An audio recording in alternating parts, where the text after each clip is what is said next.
আজকে গিয়েছিলাম আমাদের লাউ ক্ষেতটা দেখতে। আসসালামু আলাইকুম, সবাই কেমন আছেন? আলহামদুলিল্লাহ, আল্লাহর রহমতে আমরা ভালো আছি। অনেক লাউ হয়েছে আলহামদুলিল্লাহ। লাউয়ের শাকগুলা দেখতে তো খুবই ভালো, মাশাআল্লাহ। শীতের সকালে লাউয়ের শাক ভর্তা দিয়ে ভাত খেতে কিন্তু অনেক মজা লাগে, আমার অনেক ভালো লাগে। আবার খুদ দিয়ে যে খিচুড়ি রান্না করে না, ওটার ভেতরেও লাউয়ের পাতা দিলে খুবই মজা হয়।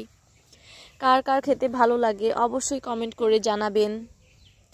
আজকে দেখতে গিয়েছিলাম কি অবস্থা, লাউ গাছের পাতাগুলো দেখতে অনেক সুন্দর, বড় বড়।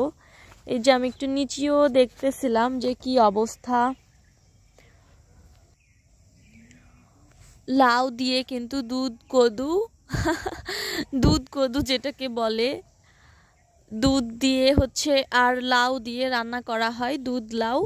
দুধ লাউ চিনি দিয়ে এটা খেতে কিন্তু অনেক ভালো লাগে শীতের সকালে। তার সাথে যদি মুড়ি থাকে সেটা তো অবশ্যই আরও ভালো লাগে। আমরা কিন্তু রান্না করে অনেকবারই খেয়েছি। কারা কারা খেয়েছেন দুধ লাউ অ্যান্ড কাদের কাদের ভালো লাগে অবশ্যই কমেন্ট করে জানাবেন।